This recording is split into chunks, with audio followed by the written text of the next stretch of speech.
الرواية للإعلامي الروائي سعيد زريبي. يعني كان لي حظوة وفرصة السفر مع هذه الرواية المتميزة لهذا الأديب، وكنت إذا أصبت باهتمام أو إعجاب برواية أو نص أدبي أكتفي بكتابة مقال أحاول تحميله ما قل ودل، وعادة ما أنأى بنفسي عن اقتحام عالم النقد، إذ أعد كل ما أقدمه توصيفا أو وجهة نظري خاصة لا أرفعها إلى مصاف النقد والمنهج النقدي، وهو ما يدفعني إلى التعامل بحذر مع النص الروائي تحديدا. كما يقول الشاعر الاسكندراني كلمة خوس: الكتاب الكبير شر كبير. ولهذا وجب أن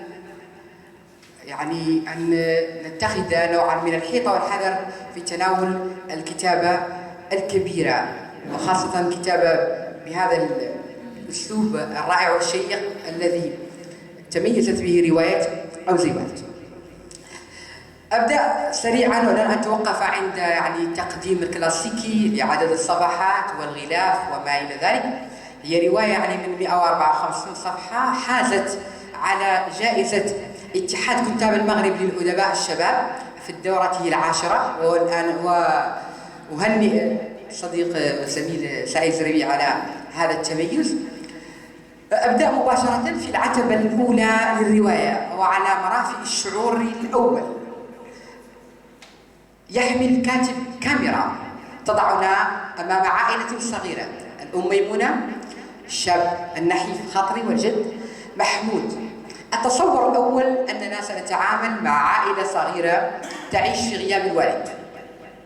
الرحلة الأولى رفقة رشيد البحار، مجاز في الأدب العربي، الذي يعرض على خاطر مرافقته في رحلة استكشاف أسرار المحيط.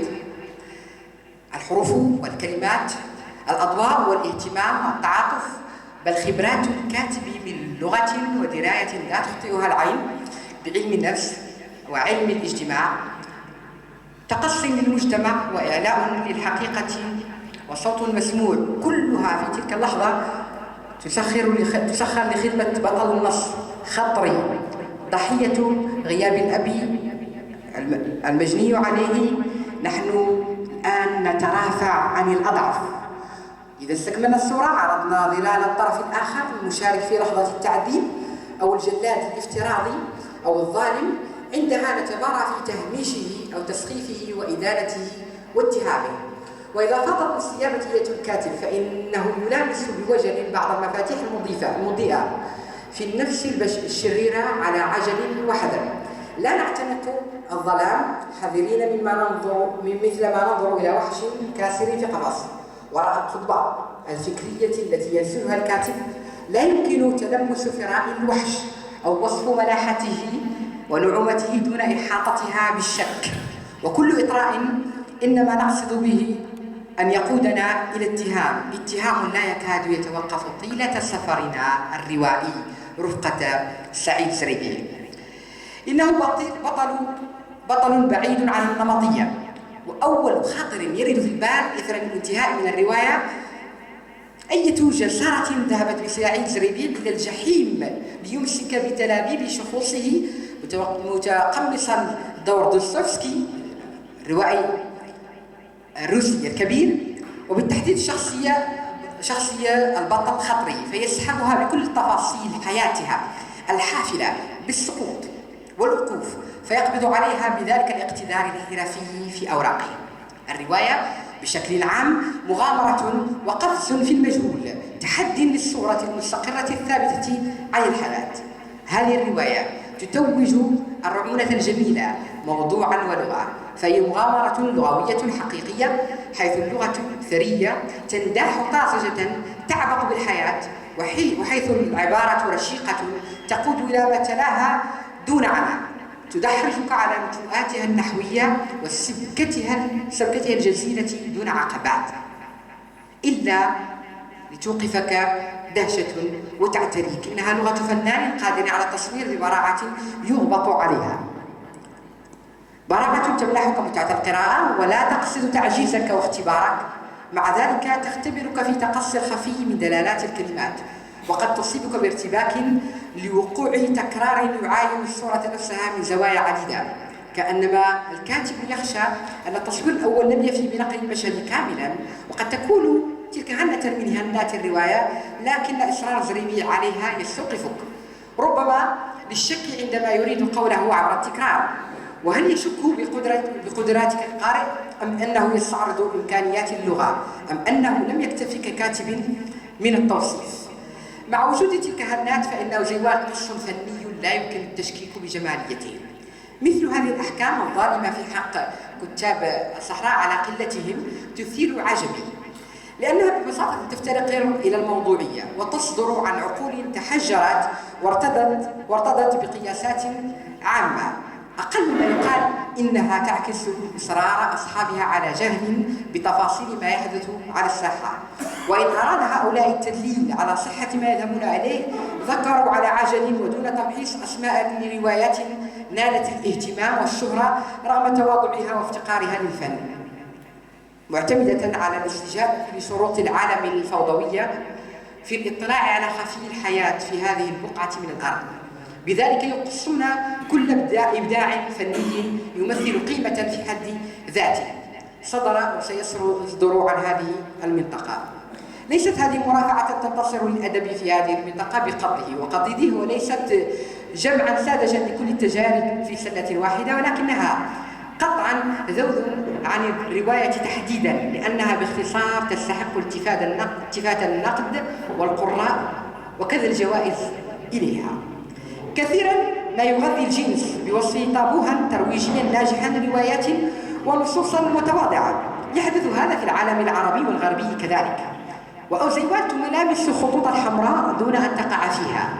لا يبدو الجنس فيها مقحما على الرواية، إنه في قلبها أو عمودها الفقري حدث أساسي في معمارها، وإن جاء برشاقة دون الوصول إلى حد استخدام كلمات تصفع الذائقة الاجتماعية، إلا أنه مسخر في كشف وتعرية الحياة ورغبات الإنسان، والإيغال في الوصول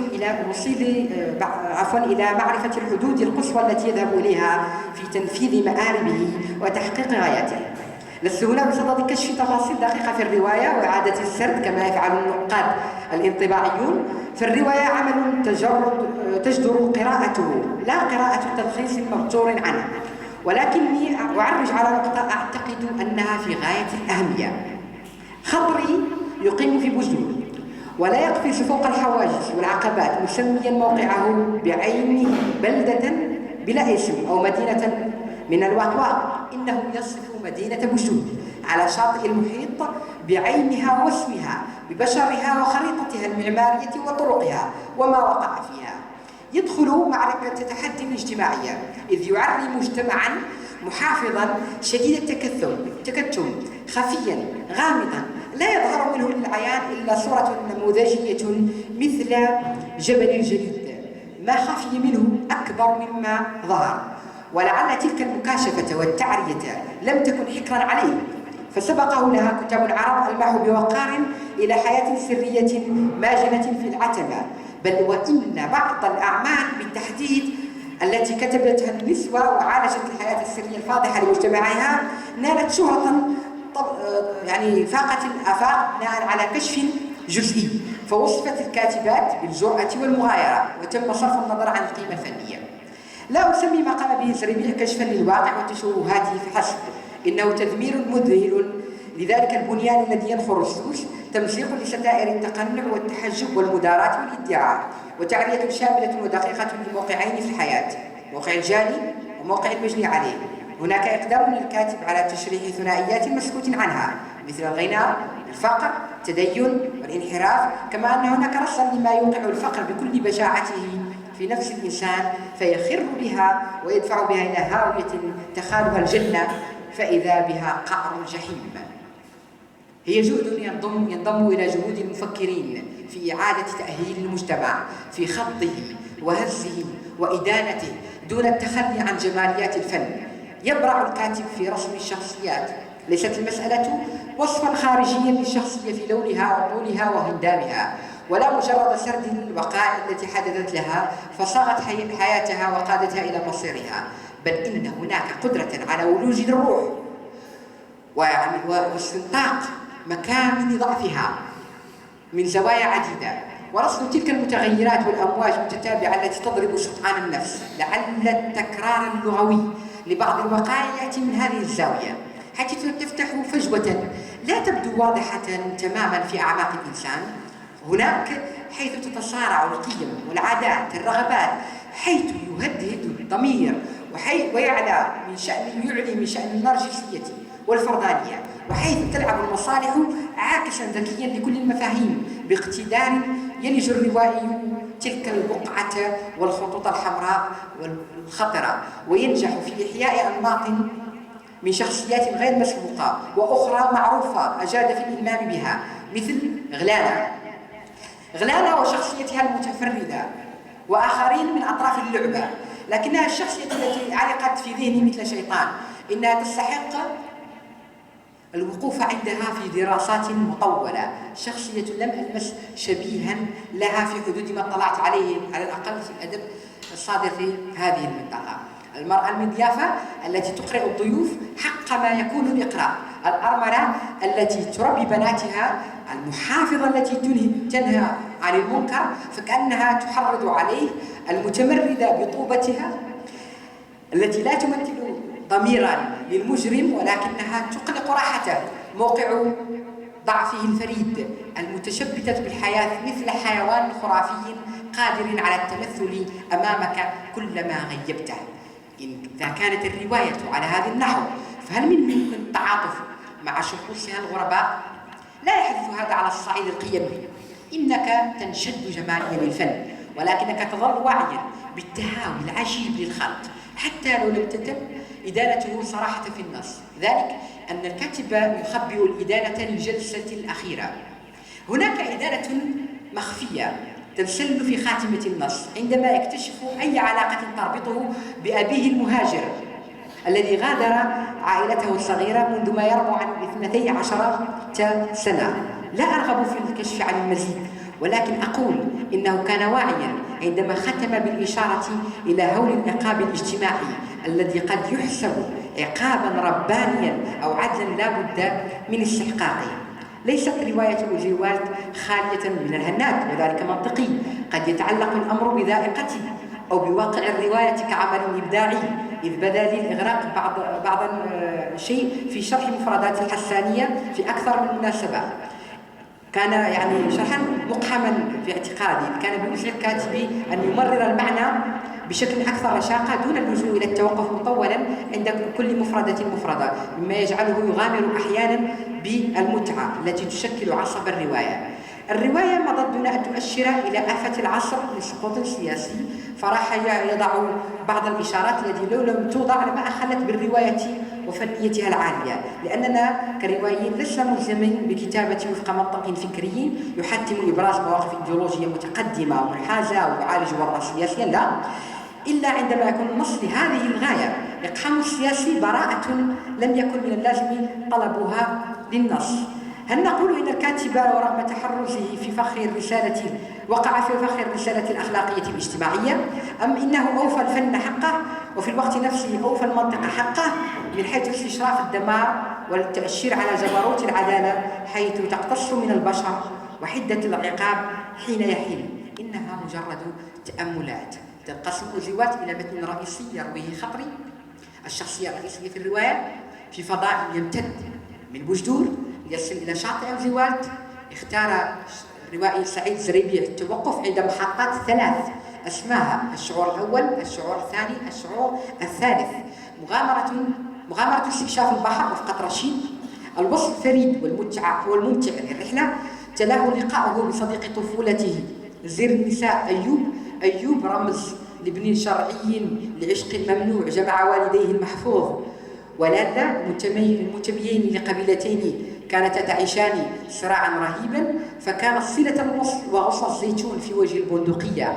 رغم كل ترهات أيوب الذي يترثر بها طوال الرواية، محاولا إقناع القارئ بأنه ضحية للظروف المحيطة، أنه مخلوق بهيمي شرير يتحرك وفقا لغريزة حفظ الذات فحسب، فهو يرفض أن يتعامل مع رشيد ويصفه بحمال يدعي حب فاطمة ويغازل نصف بنات الكون في نفس الوقت، رغم محاولات خطري بطل الرواية أكثر مرة لثنيه عن ذلك، وهو في كل مرة يختار أن يسلك سلوكا فاسدا وينسب ذاك السلوك لنشأته.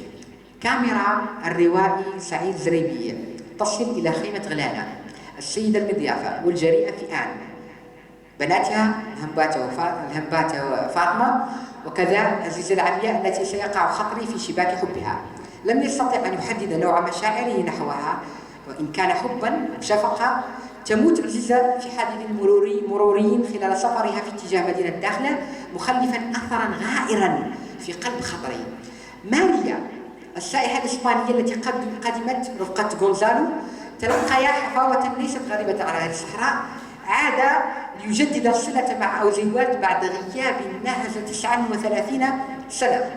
ستكون العائلة الإسبانية على موعد مع رد الجميل حين تستقبل أيوب وعائلته خلال فترة علاجه إثر غرقه وهو محاط بالحسناوات الإسبانيات.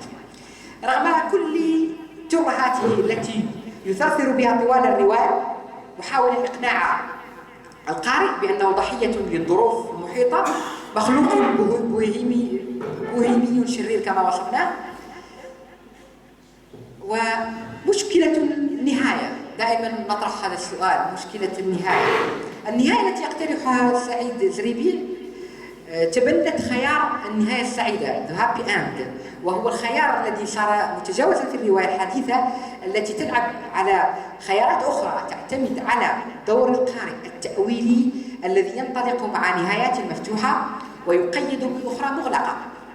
النهاية هي تعبير إبداعي مكثف تختزل في كافة أحداث الرواية وتفاعلاتها، وتتجلى أهمية النهاية في محاولة قراءتنا الثانية لرواية ما بعد معرفتنا نهايتها، في كوننا نسعى جادين إلى التعرف على العلامات والطرق التي أوصلتنا إلى تلك النهاية التي رسخت في أذهاننا.